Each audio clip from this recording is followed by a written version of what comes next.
सभी प्रशिक्षुओं को मेरा बहुत बहुत नमस्कार। स्वागत है आप सबका ज्योति क्लासेस में। आज हम डीएलएड सेकेंड सेमेस्टर के मैथ के चैप्टर 8 का पार्ट 1 लेकर आए हुए हैं। इसके पहले के जो जितने भी चैप्टर हैं 1 से लेकर 7 तक हमने सारे चैप्टर कवर कर लिए हैं और उसका जो लिंक है डिस्क्रिप्शन बॉक्स में दे दिए हैं। जो भी वीडियो को नहीं देखा होगा वो डिस्क्रिप्शन बॉक्स में जाकर वीडियो को देख सकता है। जो भी इस चैनल पर नया हो प्लीज़ वीडियो को लाइक कर दे, सब्सक्राइब कर दे, अपने सारे ग्रुप फ्रेंड्स को सेंड कर दे। आइए हम स्टार्ट करते हैं चैप्टर 8 के पार्ट 1 को। पार्ट 1 में हम आज देखेंगे आपका क्षेत्रफल, आयतन और धारिता की संकल्पना, जिसमें हम त्रिभुज, आयत और वर्ग के क्षेत्रफल के भी बारे में चर्चा करेंगे। आइए देखते हैं क्षेत्रफल। क्षेत्रफल क्या होता है? हमने एक माचिस ले लिया। माचिस का ऊपर का जो लंबाई हो गया, नीचे ऊपर लंबाई हो गया, बगल में चौड़ाई हो गया, ये भी चौड़ाई हो गई। तो हम क्षेत्रफल में क्या करते हैं कि जो बीच का भाग होता है, जो एरिया होगा, उसका ज्ञात करते हैं।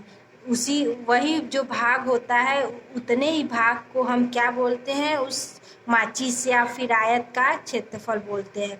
तो जब भी हम लंबाई और चौड़ाई का मल्टीप्लाई करते हैं वो आपका क्या हो जाएगा, क्षेत्रफल हो जाएगा। समझ में आया?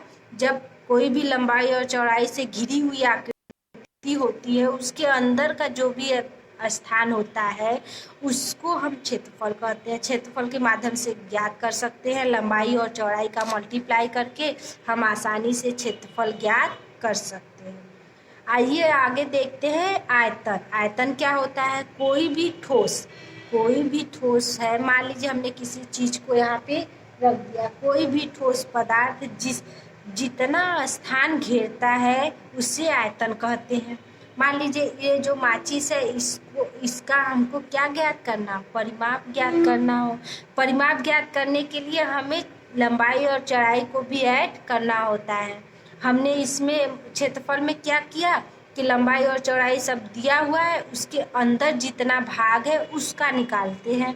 और परिमाप में क्या हो गया कि इसमें लंबाई और चौड़ाई भी लेते हैं। अब देखिए परिमाप हमारा इसका क्या हो जाएगा, लंबाई, ये लंबाई प्लस चौड़ाई प्लस चौड़ाई प्लस लंबाई प्लस लंबाई प्लस चौड़ाई, ये सब हो गया। यहाँ पे 2 लंबाई हो गया, 2 चौड़ाई हो गया।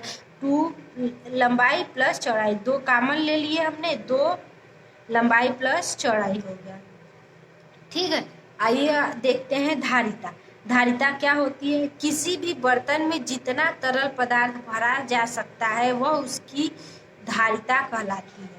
जैसे हमने यहाँ पे एक बाल्टी ले लिया, उस बाल्टी में हमने 4 मग या 4 जग पानी भर दिया, तो कह सकते हैं कि जो बाल्टी की धारिता होगी वो कितने की है, 4 जग पानी की है। यानी कि हम इस बाल्टी में कितना पानी भर सकते हैं, केवल 4 जग ही पानी भर सकते हैं। यानी बाल्टी की धारिता आपका 4 जग का हो गया। आई होप इतना आप लोग को समझ में आया होगा। चलिए आगे देखते हैं। आगे हम देखते हैं इसमें आयत। ऐसी आकृति जिसके आमने सामने की भुजा बराबर होती है उसे आयत कहते हैं तथा प्रत्येक कोण कितने अंश का होता है, 90 अंश का होता है। हमने बताया कि आमने सामने की भुजा बराबर होती है, यानी कि लंबाई बराबर होगी, चौड़ाई के बराबर होगी। ठीक, और प्रत्येक कोण कितने अंश के हो गए, 90 अंश के हो गया। देखेंगे आप, ये कोण भी 90 हो गया, ये भी 90 हो गया और ये भी 90 हो गया। यानी सारे कोण 90 अंश के होते हैं। और लंबाई, सामने की भुजा, ये सामने की भुजा इसके बराबर है, इसके सामने की भुजा इसके बराबर है। ठीक, अब आप देखते हैं आयत का क्षेत्रफल। इस चैप्टर को हमने फर्स्ट सेमेस्टर में ही अच्छे से पढ़ा दिया है, फिर भी यहाँ पे थोड़ा सा पढ़ा दे रहे हैं, केवल नॉर्मली बेसिक। आप लोग फर्स्ट सेमेस्टर और इसको दोनों को ऐड करते हुए इसको अच्छे से सॉल्व करिएगा। जैसे जैसे हम क्वेश्चन सॉल्व कराएंगे उसमें जो जो फार्मूला आएंगे हम फार्मूला बताते जाएंगे। यहाँ पे जितने फार्मूला यूज हो रहे हैं उससे रिलेटेड क्वेश्चन भी हम करा देंगे। ठीक, आइए देखते हैं आयत का क्षेत्रफल। अभी हम बताया कि ये जो जितने भी भाग है इसके अंदर के हैं वो उसका क्षेत्रफल हो गया। लंबाई और चौड़ाई का मल्टीप्लाई कर देंगे तो क्षेत्रफल निकल जाएगा। अब परिमाप में क्या कर देंगे, 2 लंबाई प्लस चौड़ाई। अब जैसे अभी फार्मूला नोट कर लीजिएगा, इसका आगे क्वेश्चन में यूज होगा। कमरे के चारों दीवारों का क्षेत्रफल, हम जैसे जब क्वेश्चन कराने लगेंगे तो हम बता देंगे कि इस क्वेश्चन में ये फार्मूला आपका यूज होगा। इसका ये क्वेश्चन सब फार्मूला नहीं है लेकिन उसमें ऊंचाई भी दिया रहेगा। तो हम कह सकते हैं कमरे के चारों दीवारों का क्षेत्रफल बराबर होता है 2 कोष्टक में लंबाई प्लस चौड़ाई गुणे ऊंचाई। ठीक, ये इम्पॉर्टेंट क्वेश्चन है, इससे ये फार्मूला है। इस फार्मूला पे आपके क्वेश्चन आगे हम बताएंगे वो एग्जाम में पूछते हैं। चलिए अब ये आयत हो गया। अब देखते हैं वर्ग। स्क्वायर क्या होता है, ऐसी आकृति जिसकी चारों भुजाएं समान हो और प्रत्येक कोण 90 अंश के हो। अभी हमने आयत में देखा था केवल आमने सामने की भुजा समान थी, लेकिन वर्ग में ऐसा नहीं है। वर्ग में चारों भुजाएं समान होती हैं। ठीक, ये इसके समान, ये इसके समान, यानी चारों भुजाएं आपकी समान होगी, उसे वर्ग कहते हैं। प्रत्येक कोण कितने अंश के हो गए, 90 अंश के हो गए। ठीक, अब आइए इसका फार्मूला देख लेते हैं। वर्ग का क्षेत्रफल बराबर भुजा का स्क्वायर, क्योंकि इसमें भुजा जो होती है समान होती है तो केवल हो जाएगा भुजा का स्क्वायर, यानी भुजा हमें मान लिए तो एक का स्क्वायर हो जाएगा। अब परिमाप क्या होता है, परिमाप बराबर 4 इंटू भुजा। जब 1 2 3 4 4 भुजा है तो चारों में एक का 4 का गुण, मतलब कि भुजा में एक भुजा में हम 4 का मल्टीप्लाई कर देंगे तो आपका क्या निकल जाएगा, परिमाप निकल जाएगा। चलिए अब देखते हैं त्रिभुज। अब त्रिभुज क्या होता है, 3 रेखाओं से घिरी हुई आकृति आपकी, 3 रेखाओं से घिरी हुई आकृति को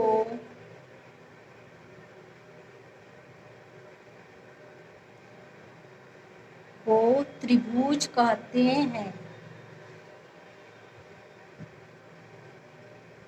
ठीक, नॉर्मली आप त्रिभुज के बारे में जानिए, इसके कितने पार्ट होते हैं, कैसे होते हैं, त्रिभुज के आधार पर, भुजा के आधार पे, एंगल के आधार पे, सब हम इसको फर्स्ट सेमेस्टर में ही पढ़ा दिए हैं। आप लोग उससे भी कुछ हेल्प ले लीजिएगा। आइए देखते हैं अब त्रिभुज का क्षेत्रफल। ये मान लीजिए 3 भुजा है या 3 रेखा है जिसमें आपके आधार लंब ये सब होगा, तो ये आपका इस पे लंब डला गया, ये आपका आधार हो गया। ठीक, अब इसका क्षेत्रफल ज्ञात करना है। अब नॉर्मली त्रिभुज का क्षेत्रफल बराबर होता है 1/2 आधार गुणे ऊंचाई। आपका आधार ये हो गया, ऊंचाई ये हो गया। ठीक, ये आपका फार्मूला हो गया। आई होप आप लोग को समझ में आ रहा होगा। चलिए अब देखते हैं समांतर चतुर्भुज। अब आपकी समांतर चतुर्भुज का क्षेत्रफल क्या होता है, 1/2 गुणे समांतर भुजाओं का योग गुणे समांतर भुजाओं के मध्य की दूरी। जब क्वेश्चन सॉल्व करने लगेंगे तब समझ में आएगा कि ये फार्मूला कहाँ पे यूज हो रहा है। अभी फिलहाल आप लोग केवल फार्मूला जान जाइए। अब एक है आपका घन का संपूर्ण पृष्ठ, हो सकता है इसमें कोई क्वेश्चन आ रहा होगा तो इसको भी आप लोग नोट डाउन कर लीजिएगा। घन का संपूर्ण पृष्ठ बराबर होता है 6 गुणे भुजा का स्क्वायर। ठीक, चलिए अब क्वेश्चन देखते हैं। पहला क्वेश्चन हमने यहाँ पे लिया हुआ है, एक आयत की लंबाई 4 सेंटीमीटर, चौड़ाई 2 सेंटीमीटर है। आयत का क्षेत्रफल क्या होगा। अब पहले तो जो दिया रहेगा वो पहले आप चित्र बना लीजिए। मान लीजिए एक आयत है तो इसके आमने सामने की भुजा समान हो गई। ठीक, अब इसका जो होगा लंबाई कितना है 4 सेंटीमीटर, ऊपर लंबाई सामने की ये भी आपका सामने का हो गया। अब चौड़ाई कितना हो गया 2 सेंटीमीटर, 2 सेंटीमीटर। अब लंबाई आपका 4 हो गया, चौड़ाई 2 हो गया। तो फार्मूला आप लोग जानते हैं, आयत का क्षेत्रफल बराबर लंबाई गुणे चौड़ाई। तो 4 गुणे 2 यानी 8। अब क्षेत्रफल जब भी होता है मीटर में तो मीटर स्क्वायर होगा, स्क्वायर वर्ग में होता है तो सेंटीमीटर स्क्वायर या सेमी वर्ग। अब अगला क्वेश्चन है, एक कमरे के दीवार की लंबाई तथा चौड़ाई क्रमशः 15 मीटर और 10 मीटर है, दीवार का क्षेत्रफल ज्ञात कीजिए। अब ऐसे ही आप दीवार की तरह कर लीजिएगा। अब जैसे दीवार हो गया, अब उसका लंबाई दे दिया 15, चौड़ाई दे दिया, तो क्षेत्रफल आसानी से निकल जाएगा, लंबाई गुणे चौड़ाई से फार्मूला लगा दीजिएगा, सेम इसी की तरह हो गया। अब अगला क्वेश्चन है, एक वर्ग की भुजा 1.5 सेंटीमीटर है, वर्ग का क्षेत्रफल ज्ञात कीजिए। तो आप पहले वर्ग बना लीजिए। ये मान लीजिए वर्ग है, ये भुजा कितनी है, मान लीजिए ABCD एक वर्ग हो गया, एक भुजा 1.5 की हो गई, तो ये भी आपकी 1.5 की हो जाएगी, ये भी 1.5 की, ये भी 1.5 की हो गई। तो इसका क्षेत्रफल क्या होता है, भुजा का स्क्वायर, यानी एक भुजा का हो गया 1.5 का स्क्वायर। अब मल्टीप्लाई कर दीजिए, मल्टीप्लाई कर दीजिए, जो आपका आएगा वही उसका वर्ग का क्षेत्रफल हो जाएगा। ठीक, 2.25 सेंटीमीटर स्क्वायर। अगला क्वेश्चन है, अगला क्वेश्चन देखते हैं, एक त्रिभुज का आधार 5 सेंटीमीटर है एवं ऊंचाई 15 सेंटीमीटर है, तो क्षेत्रफल ज्ञात कीजिए। अब त्रिभुज है तो त्रिभुज बना दीजिए, इसकी ऊंचाई कितनी है 15 सेंटीमीटर और आधार कितना है 5 सेंटीमीटर। फार्मूला पर रख दीजिए, एक क्षेत्रफल बराबर 1/2 आधार गुणे ऊंचाई, यही आपकी फार्मूला हो गई। 1/2 5 गुणे 15 यानी कि 37.5 सेंटीमीटर स्क्वायर। अगला क्वेश्चन है, किसी त्रिभुज का आधार 6 सेंटीमीटर ऊंचाई 4 मीटर है, तो क्षेत्रफल ज्ञात कीजिए। अब देखिए ये 6 सेंटीमीटर दिया है, ये 4 मीटर दिया है, तो पहले इसको एक में कर लीजिए। तो हम मीटर में कर लिए तो 1 मीटर 100 सेंटीमीटर के, तो 400 हो गया, तो आधार 6 सेंटीमीटर हो गया और ऊंचाई 4 मीटर, बदल दीजिए 400 सेंटीमीटर। तो 1/2 आधार गुणे ऊंचाई, 1/2 6 गुणे 400 1200 सेंटीमीटर स्क्वायर।